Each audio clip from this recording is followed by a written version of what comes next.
अज्ञोऽपि यत्प्रसादेन ज्ञानं तत्फलमाप्नुयात् सोऽयं हयास्यो भगवान् हृदय में भातु सर्वदा। मान्याः संस्कृतं भारतम् इत्याख्ये समूहे उपस्थितानां सर्वेषां सर्वासां च हार्दम् अभिनन्दनम्। अहमस्मि महानंद झा, श्री लाल बहादुर शास्त्री केंद्रीय विश्वविद्यालये नवदेहल्यां न्याय विभागे अध्यापकः।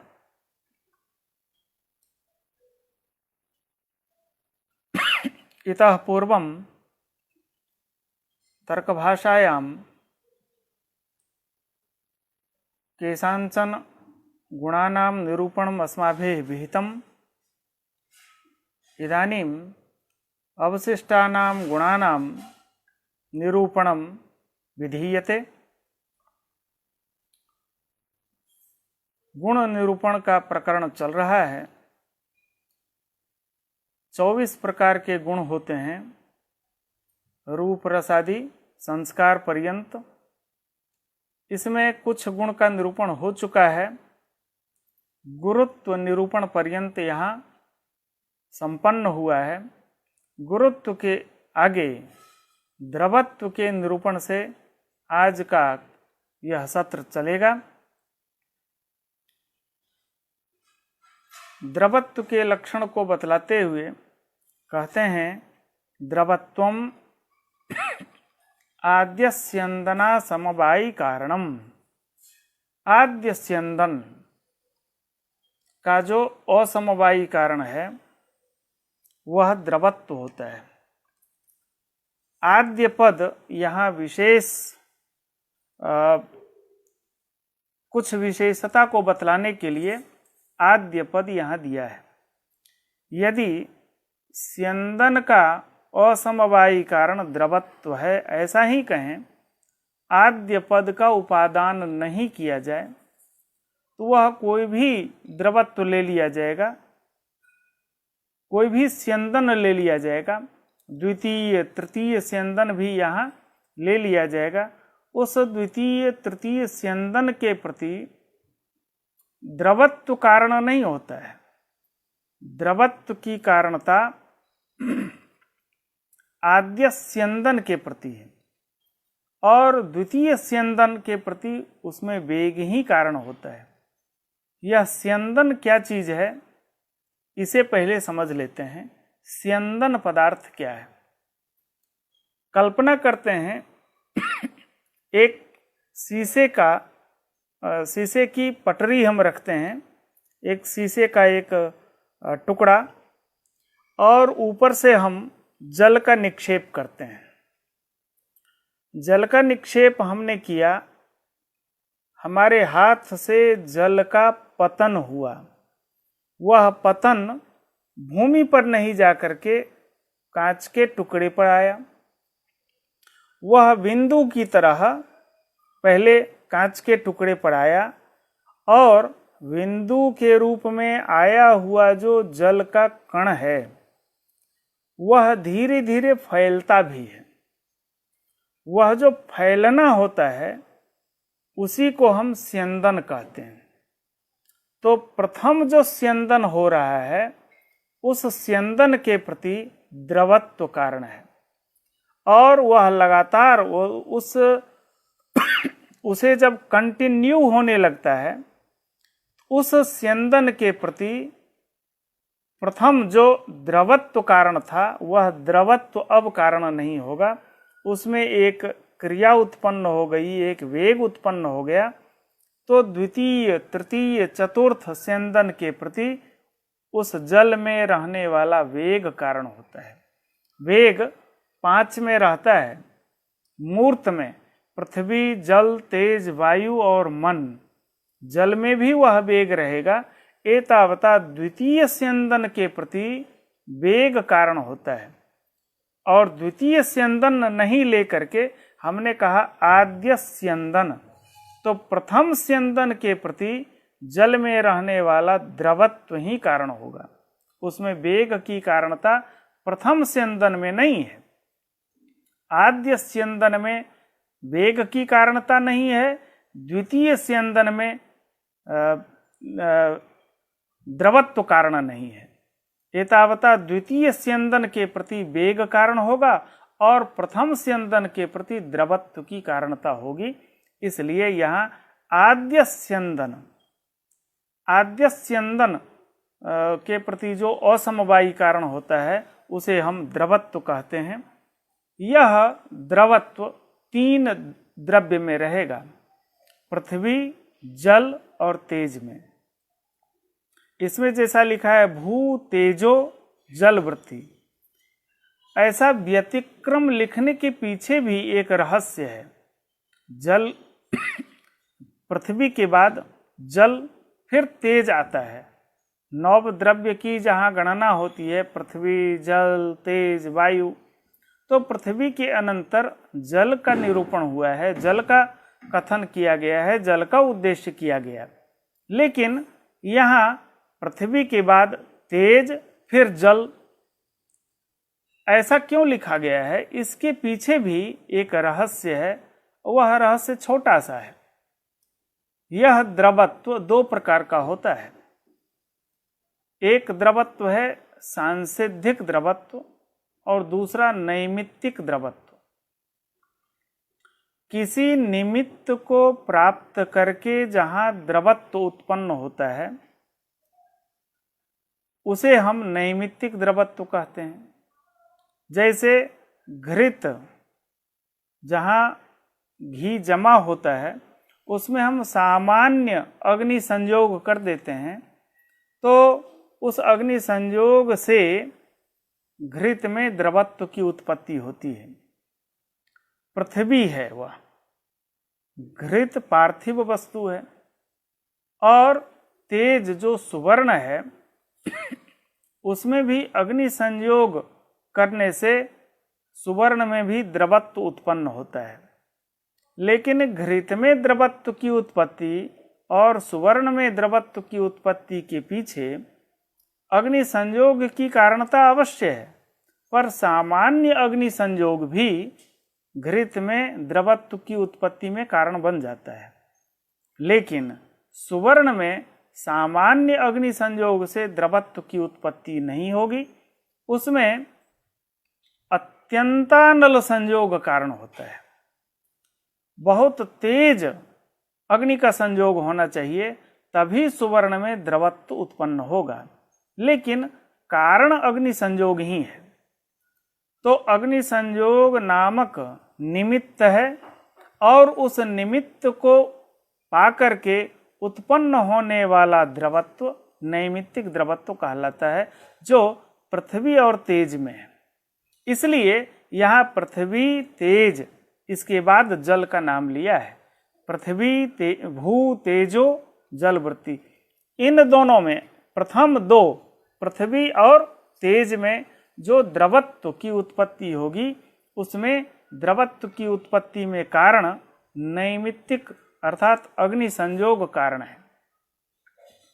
इसलिए अग्नि संयोग से जायमान जो द्रवत्व है वह नैमित्तिक द्रवत्व, और वह नैमित्तिक द्रवत्व पृथ्वी तेज में रहता है। इसलिए इन दोनों को एक साथ रखा। और जल में सांसिधिक द्रवत्व है केवल, इसलिए उसमें एक सांसिधिक द्रवत्व है, इसलिए उसे अलग से कहा गया है, क्रमिक नहीं कहा गया है। भू तेजो जलवृत्ति, भू तेजसोह घृतादि सुवर्णयोः। भू का अन्वय घृत के साथ कर लेना है और सुवर्ण का तेज के साथ में करना है। अर्थात पार्थिव जो घृत है और तेजस जो सुवर्ण है, उसमें द्रवत्व की उत्पत्ति अग्नि संयोग से होता है। अग्नि संयोग वहां निमित्त बनता है, उससे द्रवत्व की उत्पत्ति होती है। एतावता उसे हम नैमित्तिक द्रवत्व कहते हैं। जले नैसर्गिकम द्रवत्वम, जल में स्वाभाविक द्रवत्व है, सहज प्राप्त द्रवत्व वहाँ रहता है, इसलिए वो उसको हम सांसिधिक द्रवत्व या नैसर्गिक द्रवत्व कहते हैं। एक चीज यहाँ और ध्यान रखना पड़ेगा कि जल का भी अवांतर रूप होता है ओला, बर्फ, जिसे हम फ्रीजर में डाल करके बर्फ बना देते हैं, उसमें द्रवत्व नहीं दिखाई देता है। सामान्य जल में द्रवत्व तो दिखाई देता है, लेकिन जो आकाश से कभी ओले गिरते हैं या हिमखंड है, उसमें द्रवत्व नहीं उत्पन्न होता है। तो क्या जल में जो रहने वाला सांसिधिक द्रवत्व है उसका क्या होगा? जल में तो नैसर्गिक द्रवत्व होना चाहिए और यहाँ द्रवत्व नहीं दिखाई दे रहा है। उसके लिए कहा कि यहाँ द्रवत्व का कोई प्रतिरोधक है, कोई प्रतिबंधक है। वह प्रतिबंधक क्या है? अनुकूल जो टेम्परेचर होना चाहिए वह टेम्परेचर उस जल के साथ में नहीं है, वही प्रतिबंधक है। जब माइनस में टेम्परेचर जाएगा तो उसका द्रवत्व रुक जाता है। जो सांसिधिक द्रवत्व है वह माइनस में जाने पर जब ये जो वातावरण है इसका टेम्परेचर यदि माइनस में जाएगा तो द्रवत्व का प्रतिरोध हो जाता है, सांसिधिक द्रवत्व का प्रतिरोध हो जाता है। उसी को यदि हम फ्रीजर से बाहर निकाल लेते हैं तो वह इस वातावरण में आया, वह धीरे धीरे पिघलना भी शुरू हो जाता है। इसलिए यह जो कहा गया है कि ओले में अथवा हिमखंड में जो द्रवत्व आपको सांसिधिक द्रवत्व नहीं दिखाई देता है, वहाँ प्रतिबंधक कोई न कोई तत्व है, अथवा अदृष्ट वसात, अदृष्ट भी वहाँ कारण है जिसमें उसका द्रवत्व रुका हुआ है। तो नैमित्तिक द्रवत्व पृथ्वी और तेज में है और सांसिधिक द्रवत्व जल में है। स्नेह चिक्कणता, स्नेह एक गुण है और वह स्नेह क्या है? चिक्कणता, चिकनाई, यह जल मात्र में है। कारण गुण पूर्वक, पहले इसी को स्पष्ट कर देते हैं। जल मात्र वृत्ति, केवल स्नेह जल में ही रहेगा। और स्नेह कहा चिक्कणता को, पानी से ज्यादा चिकनाई घृत में है, तेल में है, और ये दोनों पार्थिव हैं। घृत तो पार्थिव है, उसमें चिकनापन अधिक है, पृथ्वी है वह, लेकिन जल में जो स्नेह है उसी स्नेह का नाम चिक्कणता है। तो वह पृथ्वी वृत्ति कैसे है? इसका समाधान ये है, घृतादि में जो चिक्कणता की प्रतीति होती है, स्नेह की प्रतीति होती है, वह घृत के भीतर विद्यमान जलीय अंश, वही चिक्कणता प्रतीत हो रही है। और यह स्नेह पूर्वक है, स्नेह जल में है, वह उत्पन्न होता है तो कहा कारण गुण पूर्वक। जल का जो असमवायी कारण परमाणु संयोग है, परमाणु द्वय का संयोग या परमाणु वृत्ति स्नेह है, परमाणु वृत्ति स्नेह जल वृत्ति स्नेह का असमवायी कारण हुआ। ऋणुक वृत्ति जो स्नेह है वही कार्य जो जलभूत है उसके प्रति असमवायी कारण है। तो कारण में जैसा स्नेह है वैसा ही स्नेह कार्य में भी उत्पन्न होगा, इसलिए इसे हम कारण गुण पूर्वक कहते हैं। कारण अर्थात परमाणु और द्वेणुक ये हुए कारण, असमवायी कारण, और उसमें रहने वाला जैसा गुण है स्नेह, वही स्नेह कार्य में भी उत्पन्न हो गया, इसलिए हम इसे कारण गुण पूर्वक कहते हैं।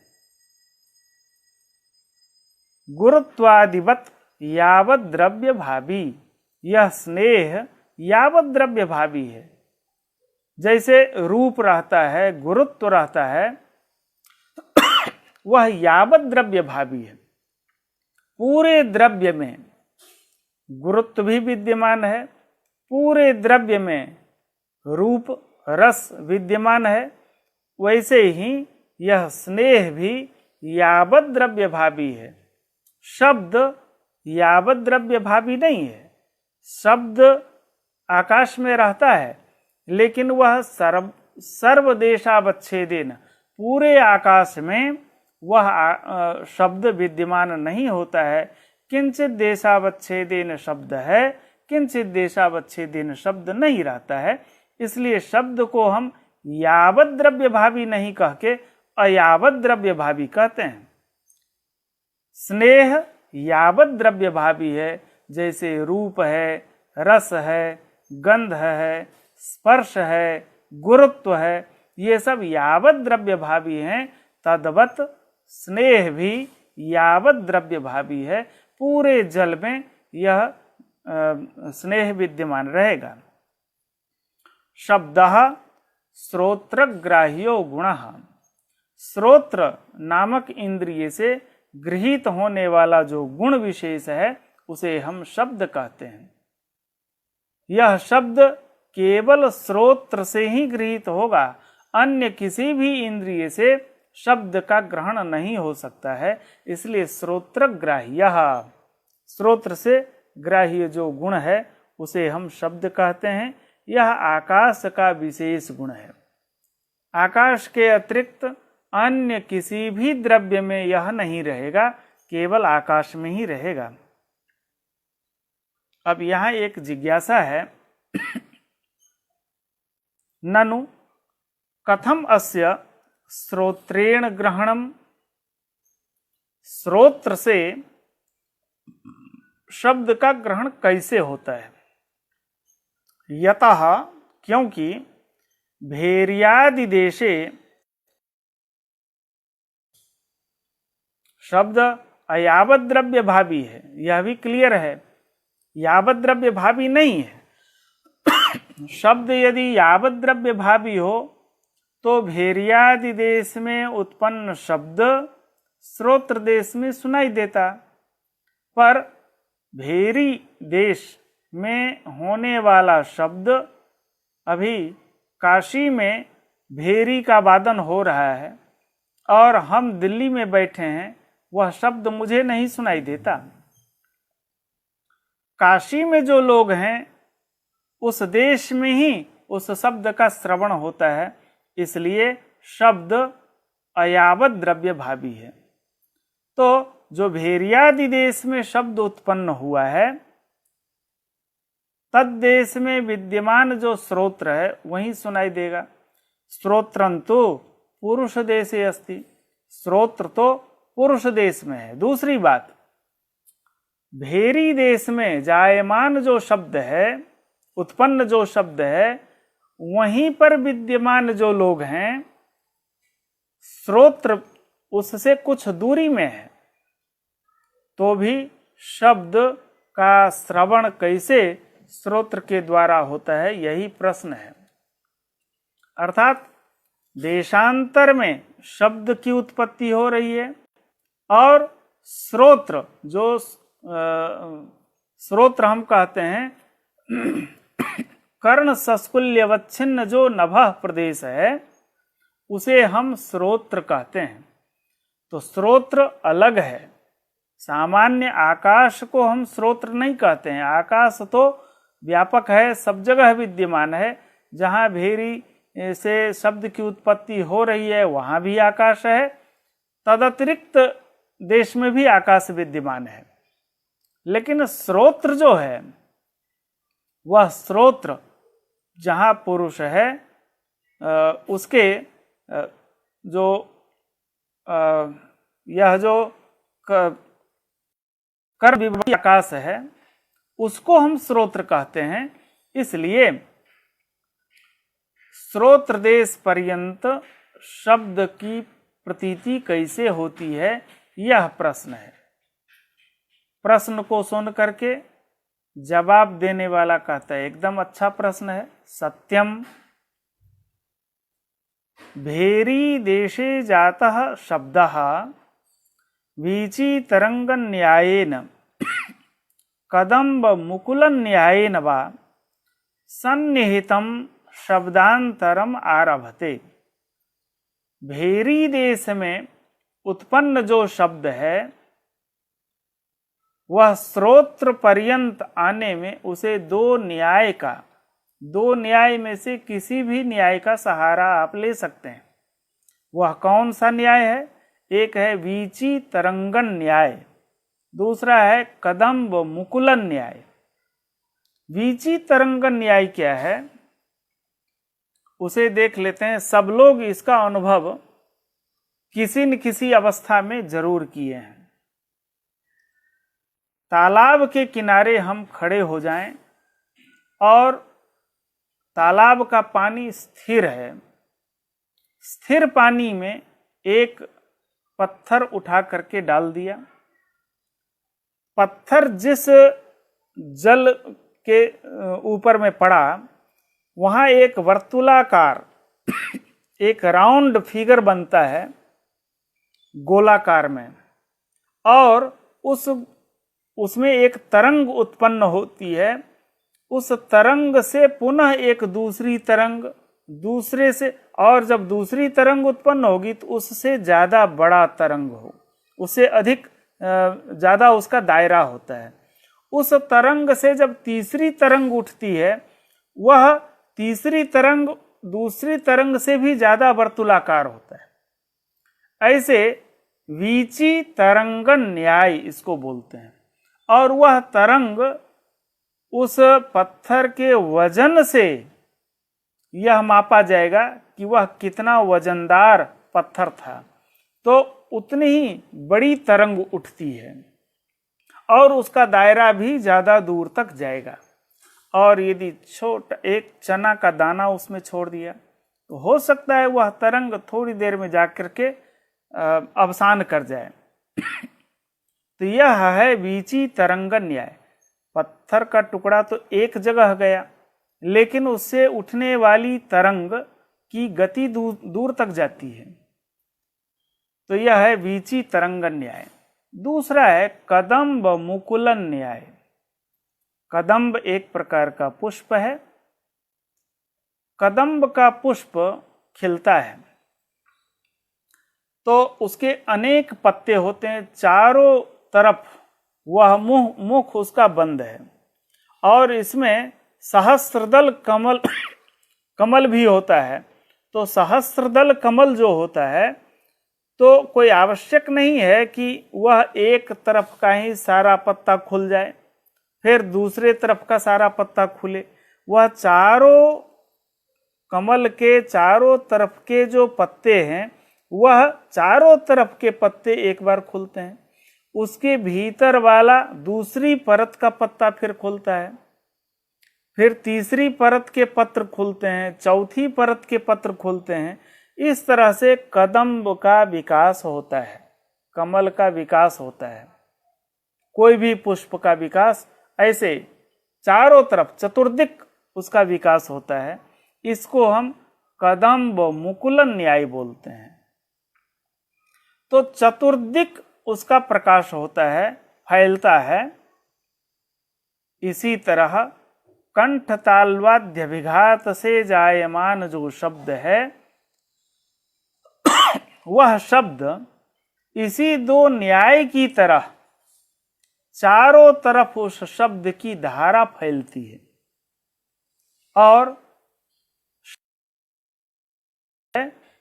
तो वही शब्द की धारा बहते बहते तरंग से गतिमान होते होते श्रोत्र देश पर्यंत वह शब्द पहुंचता है। लेकिन इस यात्रा में वह शब्द कितने बार नष्ट हुआ, कितने बार दूसरे शब्द की उत्पत्ति हुई, जो उत्पन्न शब्द है वही शब्द हमारे कर्ण तक नहीं पहुंचता है। वह अनंत शब्द की उत्पत्ति हो चुकी होती है और अंतिम शब्द मेरे श्रोत्र पर्यंत पहुंचता है, उसका भी वर्णन होगा।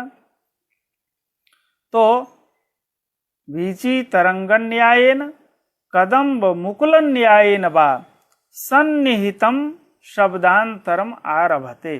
जो सन्निहित शब्द है, नजदीक में शब्द है, वह शब्द शब्दांतर को उत्पन्न करेगा, एक दूसरे शब्द को उत्पन्न करेगा। सच शब्द शब्दांतरम, वह जो शब्दांतर शब्द है द्वितीय, वह भी तृतीय शब्द को उत्पन्न करेगा। तो ऐसे करके एक शब्द दूसरे शब्द को उत्पन्न किया, दूसरे तीसरे शब्द को उत्पन्न किया, ऐसे करके शब्दांतर। हम आपको एक नवीन दृष्टांत दे देते हैं। ओलंपिक गेम्स होते हैं तो उसके मशाल लेकर के एक यात्रा चलती है। जो पहला व्यक्ति होता है मशाल लेकर के चलने वाला, वही जहां पर इसका शुभारंभ होना होता है ओलंपिक गेम्स का, वहां तक वही व्यक्ति नहीं पहुंचता है। उसने मशाल को तो लिया और दूसरे खिलाड़ी तक पहुंचा दिया। अब दूसरा खिलाड़ी वहां से दौड़ेगा, दूसरा भी तीसरे को पहुंचाएगा, तीसरा चौथे को, चौथा पांचवें को। इस तरह से मशाल जो उद्घाटन स्थल है वहां तक पहुंचने वाला अंतिम व्यक्ति होगा। पहला व्यक्ति नहीं होगा, दूसरा तीसरा मध्यम व्यक्ति भी नहीं होगा। मान लें हम 10 व्यक्ति के थ्रू उस मशाल को वहां पहुंचाए हैं, तो पहला व्यक्ति वहां नहीं पहुंचा, 9वां व्यक्ति भी नहीं पहुंचा, वहां 10वां व्यक्ति है। तो प्रथम व्यक्ति भी नहीं और केवल 10वां व्यक्ति हुआ। तो मध्यम का जो व्यक्ति है दूसरे से लेके 9वें तक, यह भी मशाल को वहां नहीं पहुंचाया। एतावता पहला से लेकर के 9वें तक मशाल वहां तक नहीं पहुंची है। 10वां व्यक्ति, 10वां खिलाड़ी मशाल को वहां तक पहुंचाया है। ठीक इसी तरह वीची तरंगन न्याय से अथवा कदम्ब मुकुलन न्याय से उत्पन्न होने वाला जो शब्द है वह उत्पन्न तो हुआ, उत्पन्न होने के बाद एक दूसरे शब्द की उत्पत्ति हुई और दूसरे शब्द की उत्पत्ति हुई वह एक क्षण रहा। प्रथम शब्द जब उत्पन्न हुआ कंठ तालु के अभिघात से, वह शब्द उत्पन्न हुआ। प्रथम क्षण में वह उत्पन्न हुआ, द्वितीय क्षण में वह टिका रहता है और तृतीय क्षण में अपने जैसा एक शब्द को उत्पन्न किया और नष्ट हुआ। इसलिए शब्द को न्याय में अनित्य माना गया है। यह अनित्य होता है शब्द। तो दूसरा शब्द तीसरे शब्द को उत्पन्न करके नष्ट हो गया। तीसरा जो उत्पन्न शब्द है वह भी प्रथम क्षण में उत्पन्न हुआ, द्वितीय क्षण में उसकी स्थिति काल है और तृतीय क्षण में एक तृतीय शब्द को उत्पन्न करके नष्ट हो गया। ऐसे करके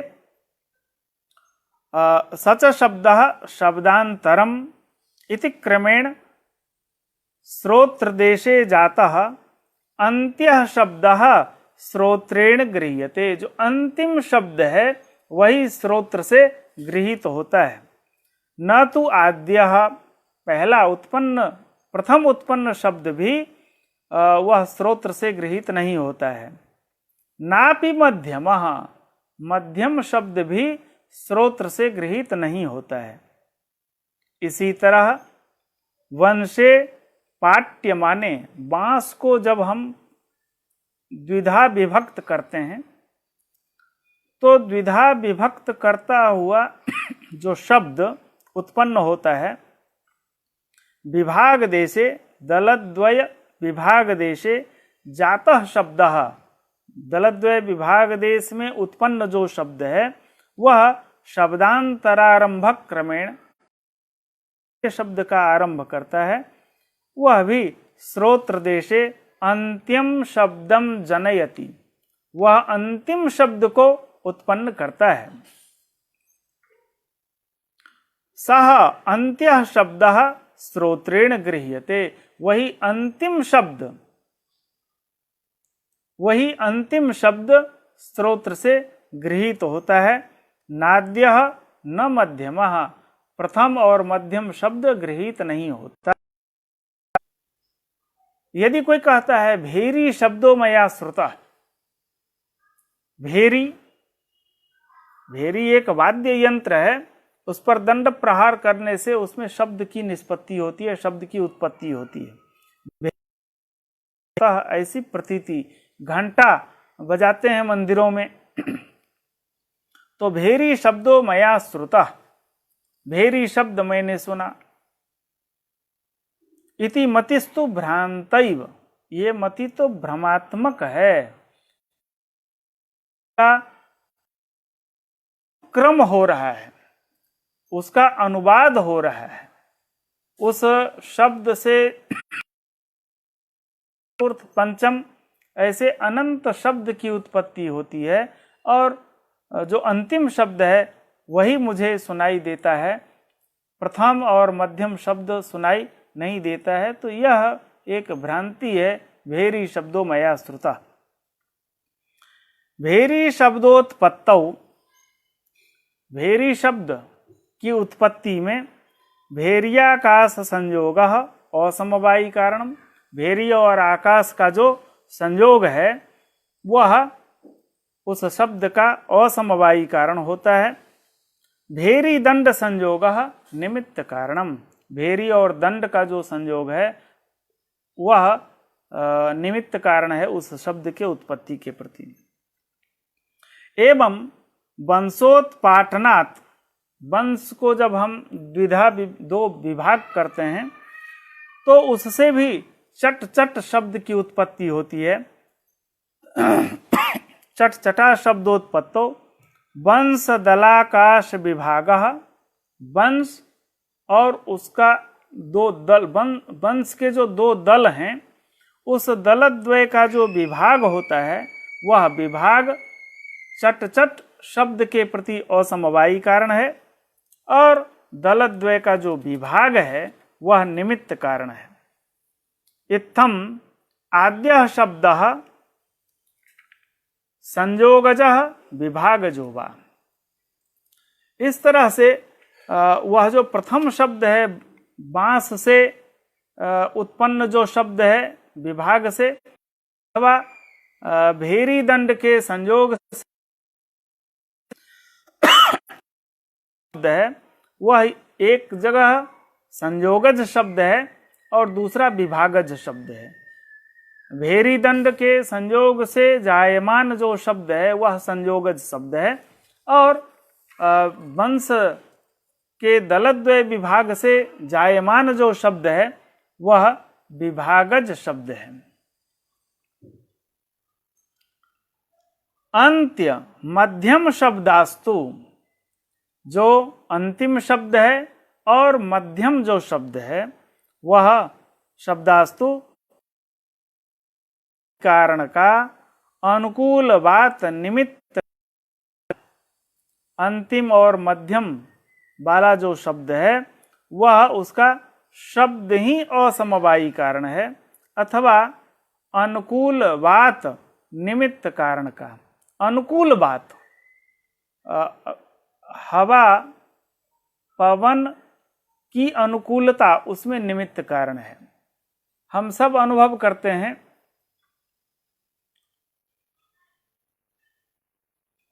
कहीं पर एक ध्वनि हो रही है, बाजा बज रहा हो, और बाजा जहां बज रहा है और हमारी स्थिति बाजा बजाने वाले के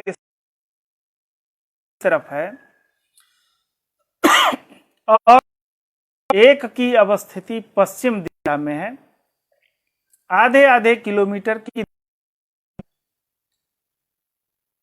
यदि पश्चिम की तरफ से हवा पूरब की तरफ जा रही है तो ध्वनि है, जो शब्द है, वह शब्द मुझे ज्यादा सुनाई देगा और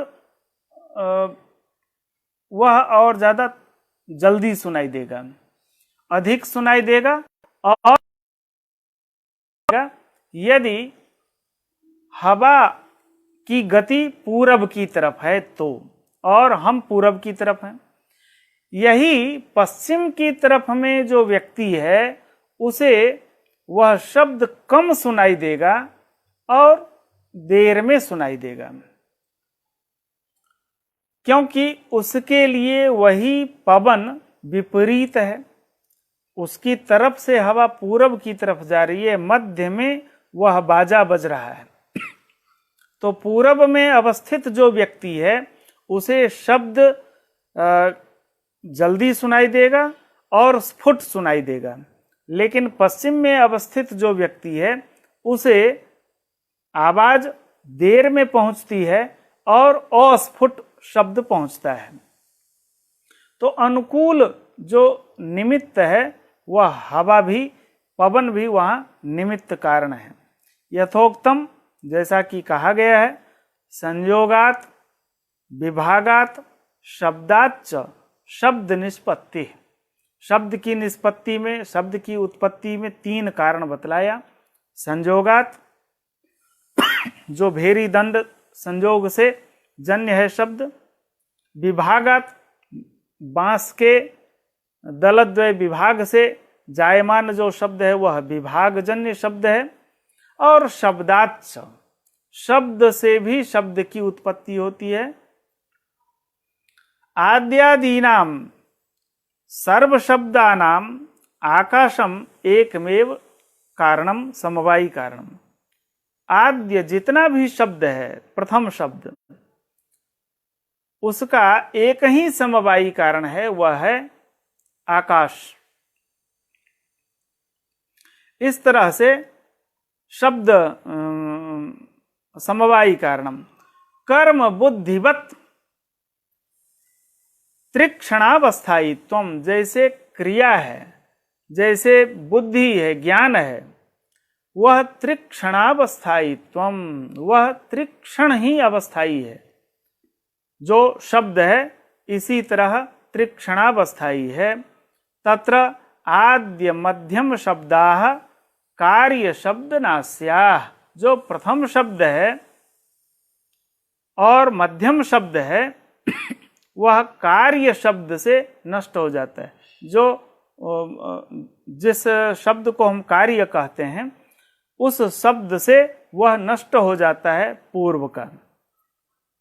अंत्यस्तु उपांत्येन, अंत्य जो शब्द है वह उसके ठीक पूर्व में जो उपांत्य है, उस उपांत्य शब्द से अंतिम शब्द नष्ट होगा। तो अंत्येन, लेकिन उपांत्य जो शब्द है वह अंतिम शब्द से नष्ट होता है। इति सुंदोपसुंदन न्यायेन विनश्येते। सुंदोपसुंदन न्याय, इसको कहते हैं,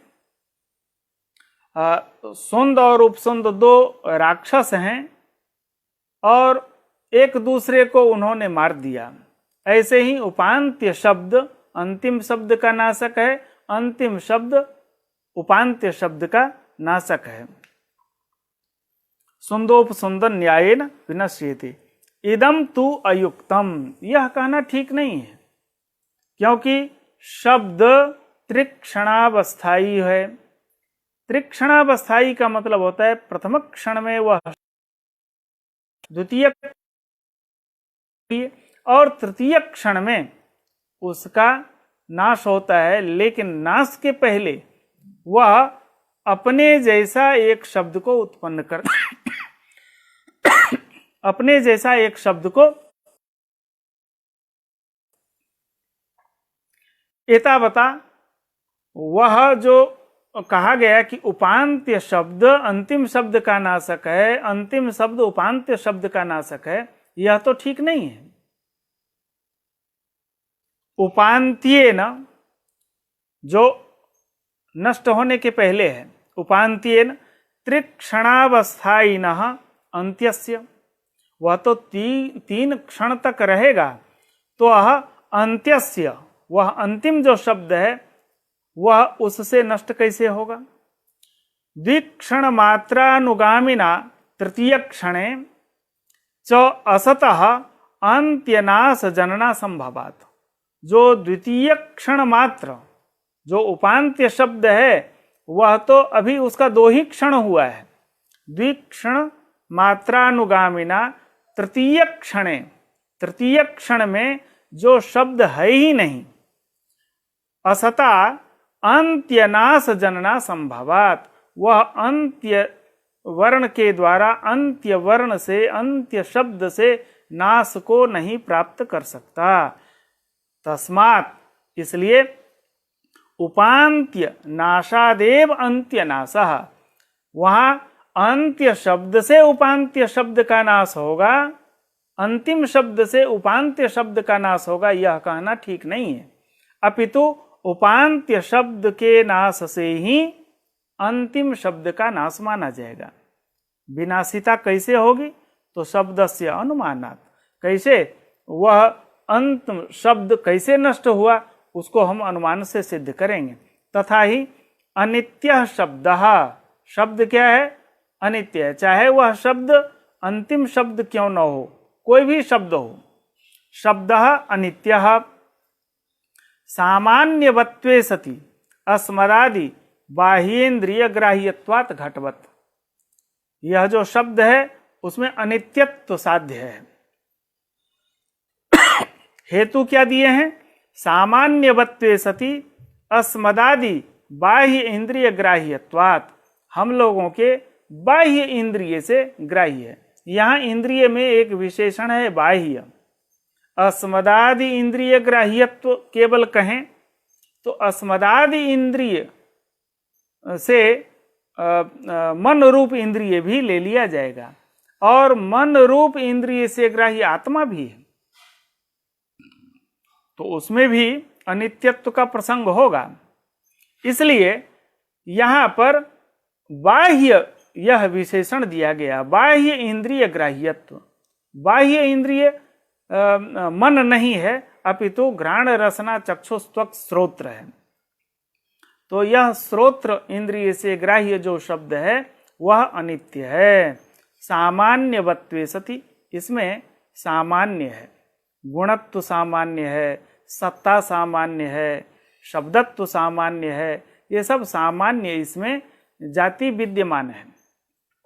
इसलिए सामान्यवत्वे सति अस्मदादि बाह्येन्द्रिय ग्राह्यत्वात् घटवत्, जैसे घट हम लोगों के बहिर्इंद्रिय से ग्राह्य है और उसमें सामान्य घटत्व सामान्य है।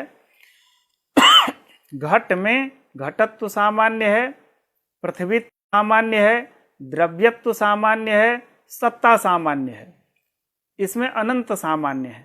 इसलिए सामान्यवत्ता शब्द में भी है।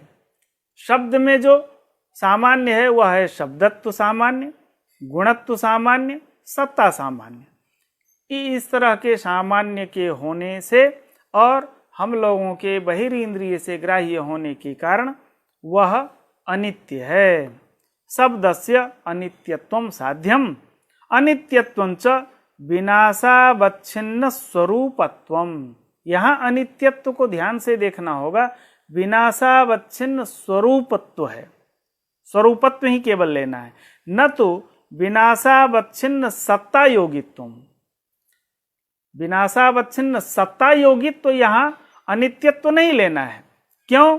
कि सत्ता योगित्व प्रागभाव में ये प्रागभाव में सत्ता योगित्व नहीं लेना है, क्योंकि प्रागभाव में सत्ता योगित्व नहीं है।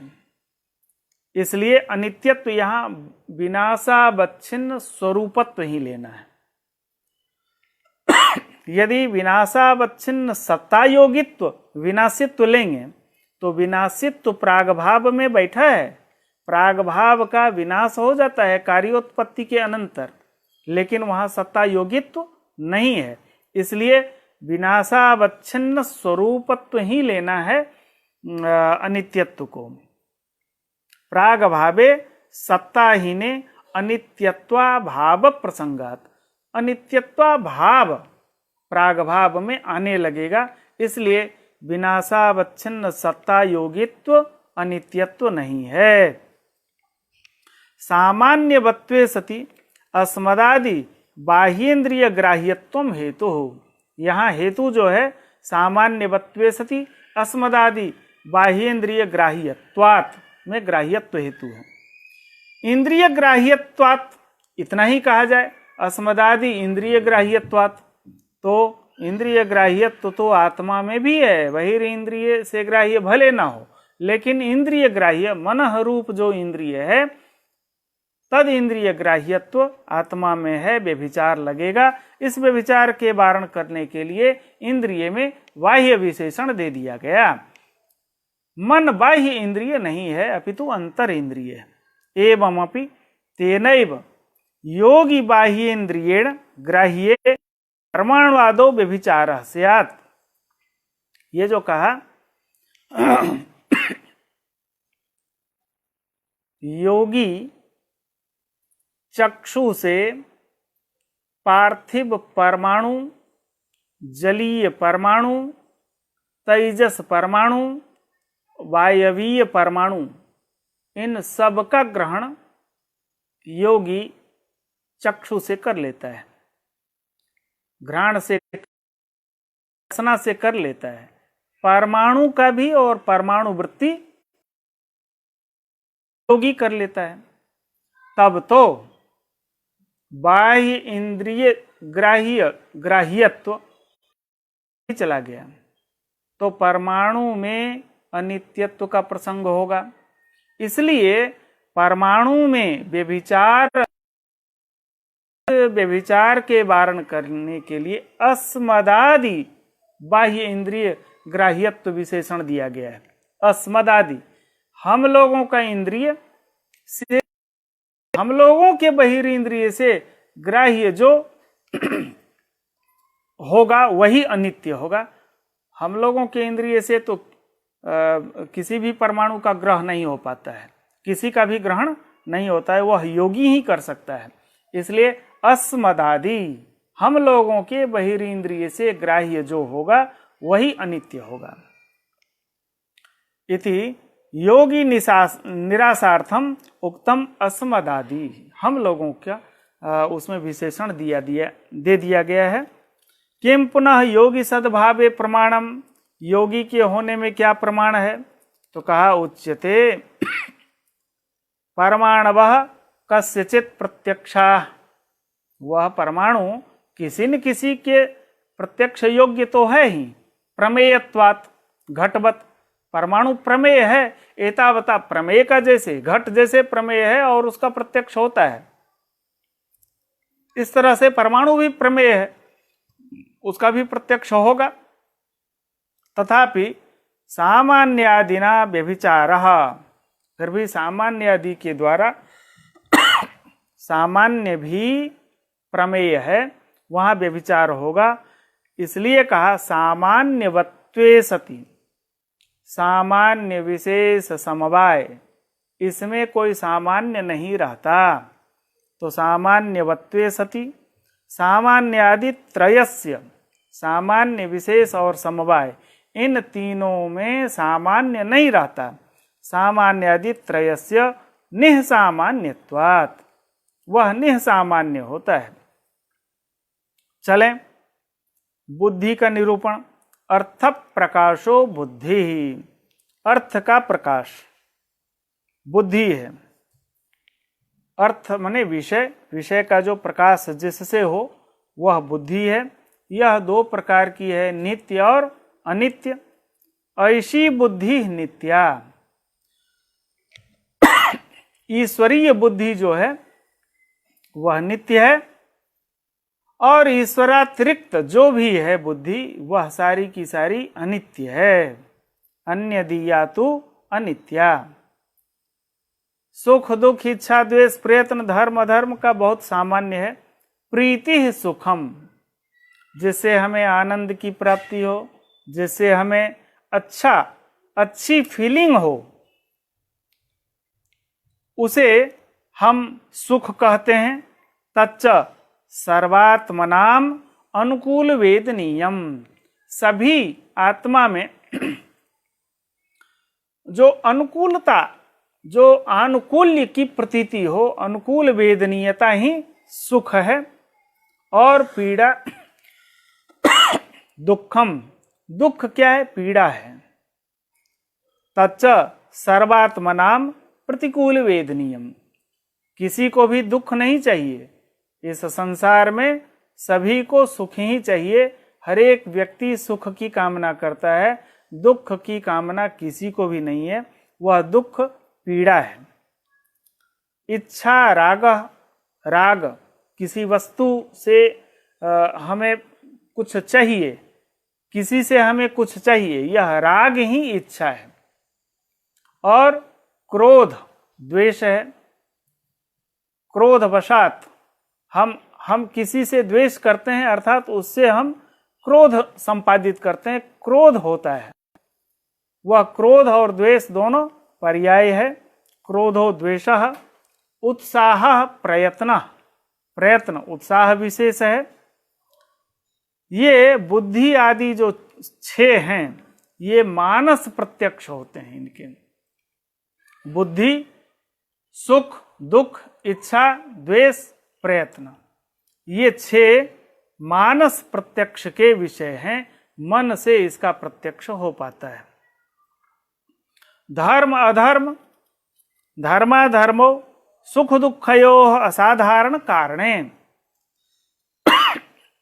सुख का असाधारण कारण धर्म है और दुख का असाधारण कारण अधर्म है। अर्थात धर्म से सुख की उत्पत्ति होती है और अधर्म से दुख की उत्पत्ति होती है। तौ च अप्रत्यक्षौ अपि आगम गम्यौ अनुमान गम्यौ च, ये आगम से हम जानते हैं। आगम का मतलब होता है शब्द प्रमाण। वेद यह कहता है धर्म होता है, अधर्म होता है। धर्माचरणीयम अधर्मम मां करणीय, अधर्मम मां अनुष्ठेयम, अधर्म का अनुष्ठान नहीं करना चाहिए, धर्म का अनुष्ठान करना चाहिए। एतावता धर्म और अधर्म होता है। इसमें आगम प्रमाण है, शब्द प्रमाण है, वेद प्रमाण है। अनुमान भी इसमें प्रमाण है। कैसे अनुमान होता है? तथा ही देवदत्तस्य शरीराधिकम, देवदत्त का जो शरीर आदि है वह देवदत्त विशेष गुणजन्यम, देवदत्त के विशेष गुण से वह जन्य होता है। कार्यत्वे सति देवदत्तस्य भोग हेतुत्वात्, वह कार्य होता हुआ देवदत्त के ही भोग का कारण है। इसलिए यह जो धर्म अधर्म है वह शरीरादि, देवदत्त के शरीरादि विशेष गुण से जन्य है, कार्य होते हुए देवदत्त के भोग का कारण है। और देवदत्त प्रयत्न जन्य वस्तुवत, देवदत्त के प्रयत्न से जन्य जो वस्तु है उसमें कारण देवदत्त का प्रयत्न ही है। इसी तरह देवदत्त का जो शरीर है उसमें देवदत्त विशेष गुण जन्यत्व सिद्ध किया गया है। क्योंकि जो धर्म और अधर्म है वह धर्म और अधर्म उसी व्यक्ति के आत्मा में रह करके उसी के भोग का संपादन करता है। दूसरे के भोग का संपादन दूसरे का धर्म अधर्म नहीं कर पाता।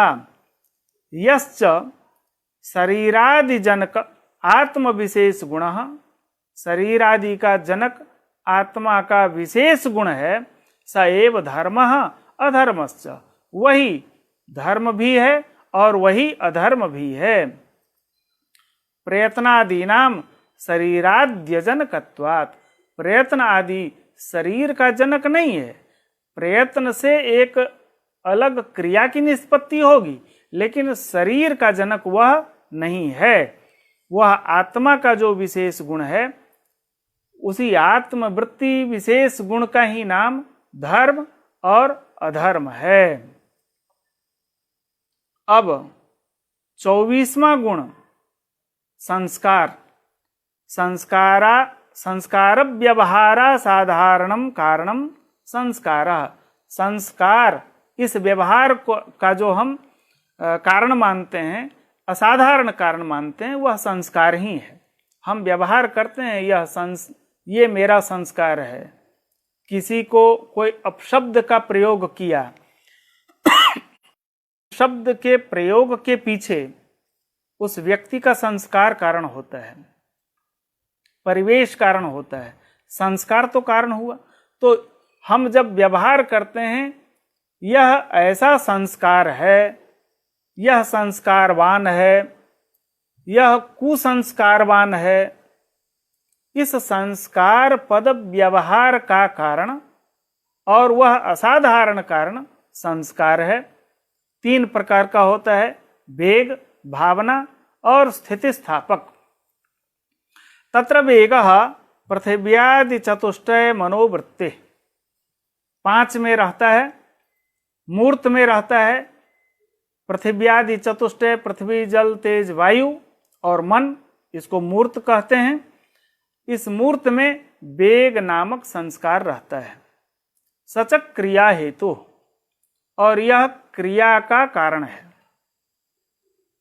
भावनाख्यस्तु संस्कारः आत्मवृत्ति अनुभवजन्यः स्मृति हेतु।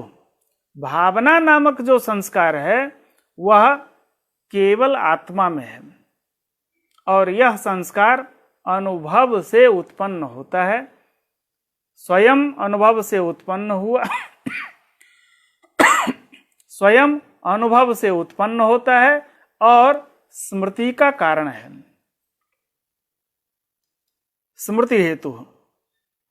सच उद्बुद्ध एव स्मृतिम जनयति, वह जो संस्कार है वह स्वयं उद्बुद्ध हो करके स्मृति को उत्पन्न करता है। उद्बोधश्च सहकारी लाभः, और वह उद्बोध कैसा होता है, तो उसके मिलते जुलते जो सहकारी कारण हैं उससे वह उद्बोध उत्पन्न होता है, और वह उद्बोध वसात स्मृति को उत्पन्न करता है। उद्बोधश्च सहकारी लाभः सहकारिणश्च संस्कारस्य सदृश दर्शनादयः।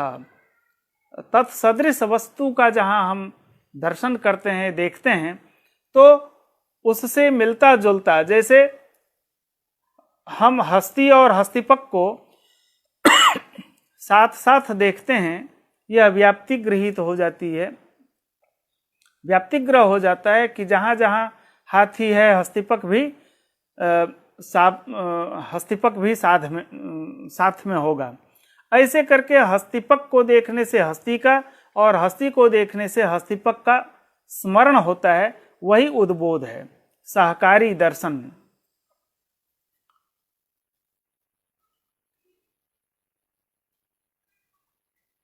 वेग ही क्रिया का कारण है। वेग नामक जो संस्कार है वही क्रिया का कारण है। भावना नामक संस्कार क्रिया का कारण नहीं है। भावना नामक संस्कार आत्मा, और आत्मा विभू है, इसलिए उसमें कोई क्रिया नहीं होती है। भावना नामक संस्कार किसी भी क्रिया का कारण नहीं है। स्पष्ट लिखा है, तत्र वेगः पृथिव्यादि चतुष्टय मनोवृत्ति। वेग नामक जो संस्कार है, संस्कार के 3 भेद बतलाए हैं, वेग, भावना और स्थितिस्थापक। तो वेग नामक संस्कार 5 में है, पृथिव्यादि 4 और मन, यही वेग नामक संस्कार क्रिया का कारण है।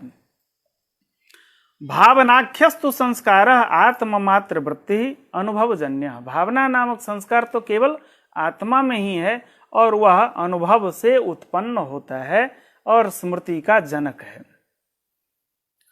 सहकारिणस्य संस्कारस्य सदृश दर्शनादयः तथा चोक्तम, ऐसा कहा गया है, सादृश्यादृष्ट चिंताद्याः स्मृति बीजस्य बोधकाः। सादृश्य, अदृष्ट और चिंता इत्यादि जो है वह स्मृति बीज का, स्मृति का कारण है, वह उद्बोधक होता है। स्मृति का उद्बोधक, स्मृति पूर्व में कुछ स्मृति है और वह स्मृति किसी सदृश वस्तु को देख लेने से वह स्मृति पुनः उद्बुद्ध हो जाती है, संस्कार पुनः उद्बुद्ध हो जाता है और उसी संस्कार से स्मृति भी उत्पन्न होती है। स्थिति स्थापकस्तु स्पर्शवत द्रव्य विशेष वृत्ति ही। स्थिति स्थापक नामक जो संस्कार है वह स्पर्शवत द्रव्य, स्पर्शवत द्रव्य चार हैं, पृथ्वी, जल, तेज, वायु, उसमें रहने वाला यह स्थिति स्थापक नामक संस्कार है। तो वेग, भावना और स्थिति स्थापक, तो स्थिति स्थापक जो है उससे अतिरिक्त एक जो मन है उसमें वेग नामक संस्कार, बाकी चार में वेग है ही, जहां स्थिति स्थापक है वहां वेग भी है, और भावना नामक संस्कार केवल आत्मा में है। स्थिति स्थापक कैसे चार में है, पृथ्वी, जल, तेज और वायु में, उसको बतलाते हैं। अन्यथा भूतस्य स्वाश्रयस्य धनुरादेः पुनः तावद अवस्थ्यापादकः। धनुष में एक डोरी बांध करके जब हम खींचते हैं तो उसमें एक झुकाव होता है, दोनों सिराओं में झुकाव होता है। धनुष पार्थिव है। अन्यथा भूतस्य स्वाश्रयस्य, उसको अन्यथा भूत किया, मतलब उसे झुकाया। अपने आश्रय, जो धनुष का आश्रय धनुष है, उसमें पुनः तदवस्थापादक, पुनः उसको छोड़ देने से अपने पूर्व रूप को प्राप्त कर जाना, यही है स्थिति स्थापक। बांस को हम खींच लेते हैं या पेड़ की किसी शाखा को खींचते हैं और खींचने में वह अपनी तरफ कोई खींचा, लेकिन शाखा को छोड़ दे, उसे मुक्त कर दे, तो वह अपने स्थान पर पुनः पहुंच जाता है, इसलिए वह स्थिति स्थापक कहा गया। पृथ्वी में दिखा दिया, जल में एक रेखा खींच दें, रेखा खींचने पर जल वहां से हटेगा, लेकिन वह जल अपने स्थान में पहुंच जाता है, वह स्थिति स्थापक संस्कार वशात ही होता है। तेज में भी कोई ज्वाला है और उसे हम हाथ से ऐसे कर दें तो उस समय मेरे हाथ के व्यवधान से उसमें थोड़ा व्यवधान तो हुआ, लेकिन पुनः अपने स्वरूप में वह आ जाता है। तो तेज में भी वह रहा, वायु में भी वह स्थिति स्थापक संस्कार वशात वायु को हटाया, पुनः अपने जगह में वायु आ गया, वह स्थिति स्थापक संस्कार वशात ही होता है। इसलिए मुझे एक श्लोक ध्यान में आ गया,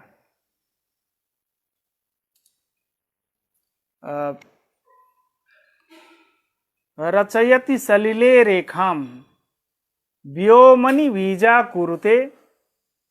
आकाश में कोई बीज बोए, चित्रम निर्माति वै पवने, पवन में कोई चित्र बनाना शुरू करे। रचयति सलिले रेखाम, सलिल में पानी में कोई रेखा का निर्माण कर रहा है, तो ये तीनों ही निरर्थक हैं। व्योमनि बीजा कुरुते, आकाश में बीज अवस्थित नहीं रह सकता। चित्रम निर्माति वै पवने, पवन में चित्र का निर्माण भी संभव नहीं है, वह अस्थायी है। और रचयति सलिले रेखाम, पानी में यदि कोई रेखा का निर्माण करता है वह रेखा स्थायी नहीं, टिकाऊ नहीं है, क्योंकि स्थिति स्थापक संस्कार वहां बैठा है। कितनी भी रेखा खींच ले वह पुनः अपने स्थान में आ जाएगा। धनुरादेः पुनस्तदवस्थापादकः एते च बुद्ध्यादयः अधर्मान्ता भावना च आत्म विशेष गुणा। बुद्धि से लेकर के अधर्म पर्यंत और संस्कार में एक भावना को लिया, वह भावना नामक संस्कार वह आत्मा के विशेष गुण हैं। क्रिया ज्ञानम इति वक्तुम शक्यम, एक प्रश्न है। ज्ञान गुण है और ज्ञान नामक गुण में या किसी भी गुण में क्रिया नहीं हो सकती। निष्क्रियत्वं गुणस्य साधर्म्यम यथा निर्गुणत्वं गुणस्य साधर्म्यम तद्वत् निष्क्रियत्वमपि गुणस्य साधर्म्यम एतावता क्रिया ज्ञानम इति वक्तुम नैव शक्यते। इस तरह से गुण का निरूपण यहाँ संपूर्ण होता है। उक्ता गुणा 24 गुणों का निरूपण हो गया है। आगे कल से अवशिष्ट जो भाग है ग्रंथ का उसका निरूपण होगा। आप सभी के सहयोग से यहाँ तक की यात्रा निर्विघ्न पूर्ण होती है। आगे भी हम आशा करते हैं कि यह यात्रा निराबाध चलती रहे। आप सभी का इसी तरह सहयोग, सौहार्द और सहभागिता बनी रहे। इतना कह के हम पुनर्दर्शनाय कल पुनः हम आप सभी का दर्शन करेंगे। इसके साथ आज की वार्ता को यहीं विश्रमित की जाती है। धन्यवाद, नमस्कार।